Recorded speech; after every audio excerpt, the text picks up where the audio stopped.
It's been a few months since my life has gone back to normal.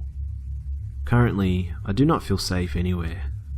I used to dorm at my college, but I had to go back home during the second semester due to strange occurrences happening there.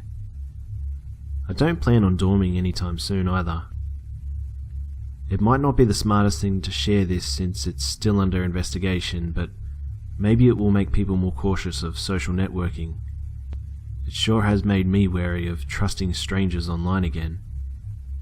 November of last year was when the messages first appeared. Ever heard of Snapchat before? For those of you who don't know what Snapchat is, it's an application that lets you send picture messages to your friends, but they only last for a couple of seconds. Once those seconds are up, the picture disappears forever, meaning you can never see them again. You can only send pictures you take at that moment, and they can only be seen for the few seconds you time them for. You can also draw and write texts on your pictures. You can even send videos. I never really knew about Snapchat until I was introduced to it by my friends. They encouraged me to download it, and being the weak-willed person I am, I gave in to the peer pressure. It seemed kind of fun at first. I was taking pictures and sending them like crazy.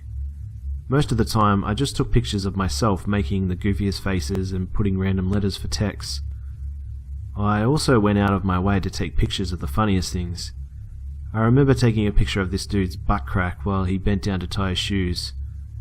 Yeah, it was sick, but downright hilarious. There were a lot of people who added me as a friend on Snapchat. Most of them came from Facebook or the contact list on my phone. This also included some people I didn't know too well, but they still sent me pictures either way, and it was actually pretty nice. I guess Snapchat made it easier to break the ice with people I randomly added or haven't seen in a while. One day, in November, someone called Where1-Forever added me on Snapchat. At the moment, I didn't think too much of it. I figured it was just another one of my Facebook friends. Instantly, the first message this person sent me was a paper with sharpied handwriting on it and a heart drawn underneath it. It read, "Hey cutie, how are you?" Once 4 seconds had passed, the message had disappeared. I was flattered by the fact that whoever this person was referred to me as cutie. I'm guessing it was probably a girl flirting with me a little bit. I sent her a picture back of me with my eyebrow raised and a smirk on my face. After that, I added the text, "I'm doing good. You think I'm a cutie?" and then sent it to her for 5 seconds. About a few minutes later, I got another picture from her. The picture was of a teddy bear carrying a red heart with a white backdrop. The text read, "You are on my top 5. Right away, I wanted to know who this person was. For the next couple of days that we messaged each other, she never sent me pictures of herself. For some reason, she wouldn't even tell me her name. I kept pushing her to send me a picture, but she always made excuses, or sent stupidly drawn stick figures instead. With that, I believed that she was either really ugly or really shy, and I was hoping for the latter. I decided to let it go, thinking that she mustn't really be into me that much if she's that secretive with revealing her face, and even her name. One day, while I was in the library, I checked Snapchat real quick while I was taking a break from typing a paper for one of my courses. Sure enough, there was a message from Where1-Forever. As soon as my finger tapped it open, I almost jumped out of my seat. She sent me a picture of a person, the first time she'd ever done so. But that's not what got me all bothered about this picture. I knew that the picture of this person definitely wasn't her. In fact, it was a guy sitting on a couch. White shirt, blue sweatpants, looking straight into a laptop. Bookshelves in the background. The text read, "I see you." I looked behind and around me. There was no one who seemed suspicious, just a bunch of college students in their own little worlds. Still, I didn't want to read too much into it. After all, why psych myself out from something that seemed like harmless flirting? I sent her a picture of me with this confused look on my face and typed out, "I don't see you. Why didn't you say hi?" The next picture she sent was a poster of my college mascot with the text, "I was so nervous, you're just too cute." From how I saw it, it just seemed like I had a secret admirer who possibly went to the same college. I sent her a message asking, "So you go to my college, do you?" She never answered my question, even though she opened my message. Things just got weirder after that small incident. A couple of times she sent pictures of me walking into lecture halls, eating in the cafe, making lines for food, and even talking to my friends. I don't remember all the texts, but there were some that stood out to me, like, "I see you everywhere.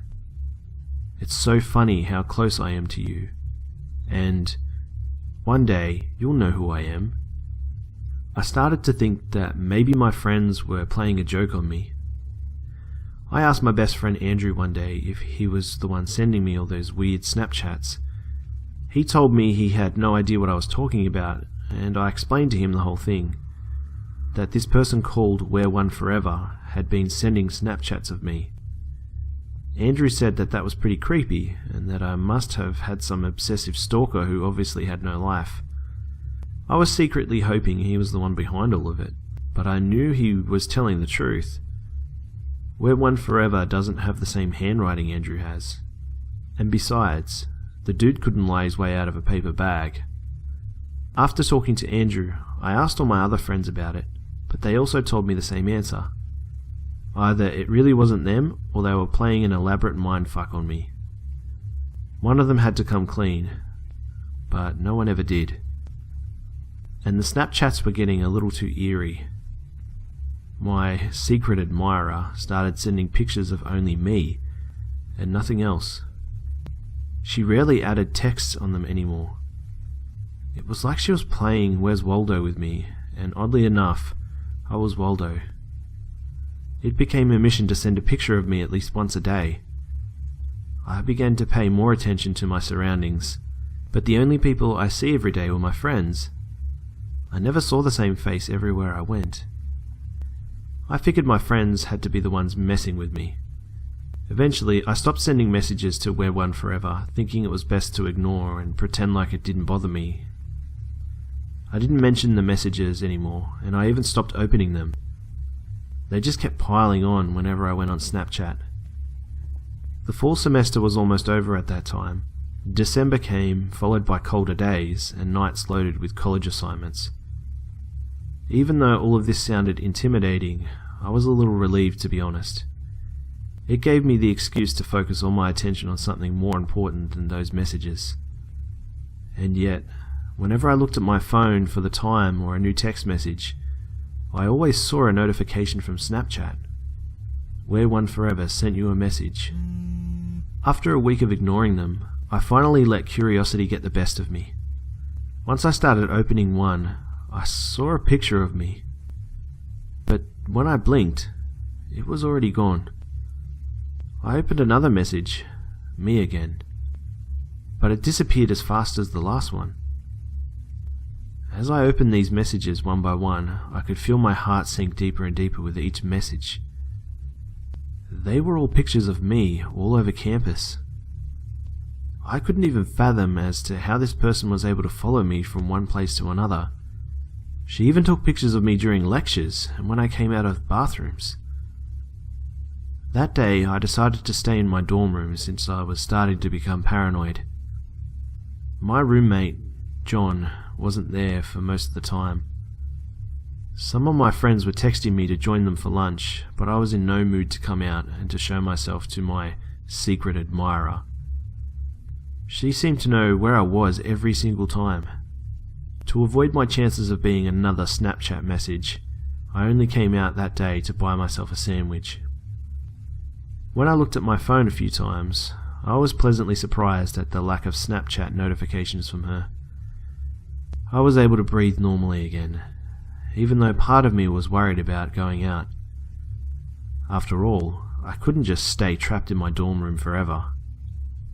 I had classes to be in, friends to hang out with, and parties I wanted to go to before the semester ended. That night, I couldn't really sleep. I actually felt more alive that moment than I did the whole day. It was impossible for me to go to sleep when I had a million thoughts racing through my mind. Unsurprisingly, all those thoughts were related to those damn Snapchat messages. Finally, I fell asleep for what felt like hours looking at the darkness. The next morning, I woke up tired and not in the greatest of moods.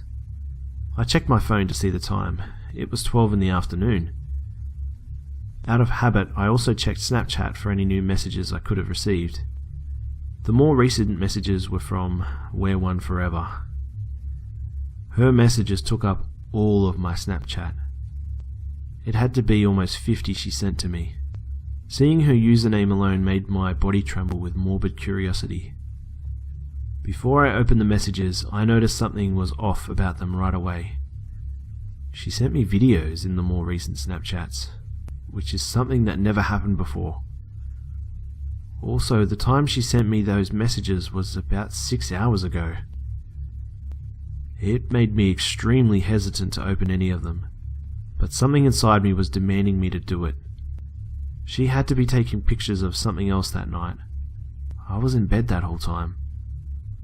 However, once I opened her first message, I could not believe my own eyes, and even thought that for a second I was going insane. I wanted to scream.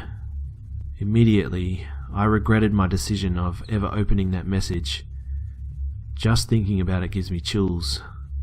At first, I couldn't make out what the picture was. It seemed dark, but she must have enabled the flash option because there was a bright light illuminating the subject of the picture. Even though the picture was only for a second, I was able to make out what it was in the second and third picture, and by the 20th picture, my eyes confirmed it was someone lying on a bed. It made my heart beat unnervingly faster. Those were the most horrifying seconds of my life. As I kept opening these messages, they were the same pictures of someone sleeping. The more recent messages became closer and closer. The closer they were, the more they confirmed my fears about the person in the picture, and the videos. Oh shit, the fucking videos. There may have only been 5 videos, but they showed uncomfortable close-ups of that person's face in the glowing flashlight.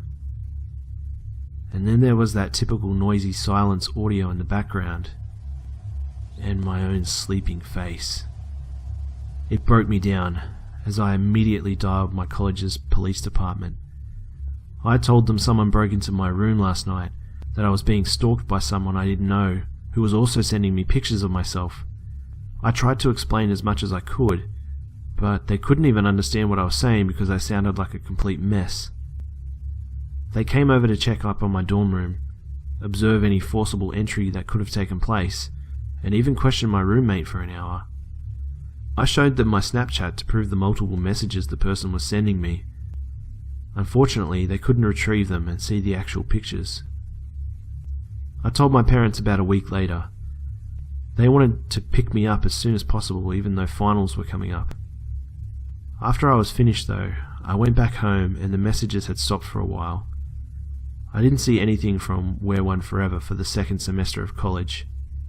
The police are still trying to find out who the perpetrator is, and are currently trying to contact the makers of Snapchat to retrieve those terrifying pictures.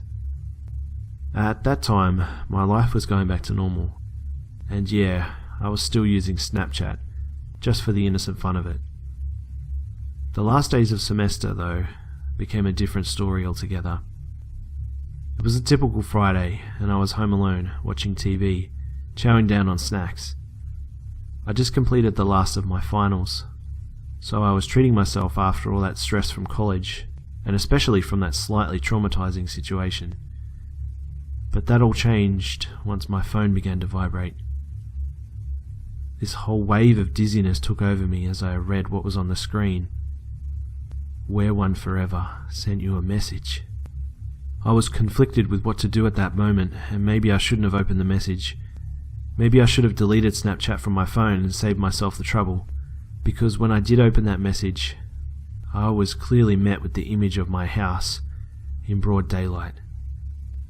Not just my whole house, but specifically the view of the kitchen window. The picture only lasted for 5 seconds, and it was kinda hard to see due to its grainy quality. Yet it was noticeable enough to detect my own self sitting by the table, eating my cereal in the morning, looking outside the window at what I remembered to be particularly nothing at all. Update. I've noticed lots of you have questions regarding creating screenshots saving the Snapchats. I couldn't screenshot them before because I don't have that immediate press 2 buttons option. On my screen I have to tap a little white circle that opens up certain functions. However, it's really hard for me to do that and to keep the Snapchat open at the same time since you have to keep pressing it. Back then, I also wasn't aware of apps that can save Snapchats. When I finally was able to download SnapSave, I was too late, and Wear One Forever wasn't sending me Snapchats anymore. Update 2. Some of you requested proof for those dreadful pictures. I can't show them to you because 1. About 99% of them are corrupted, and 2. They're considered evidence for an ongoing investigation.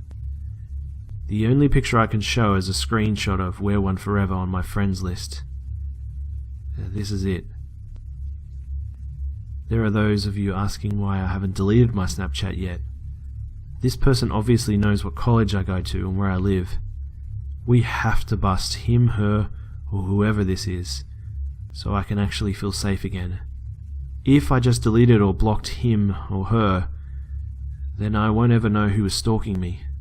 They could even cause unspeakable harm to me, but it might not happen if their whack job selves are in jail.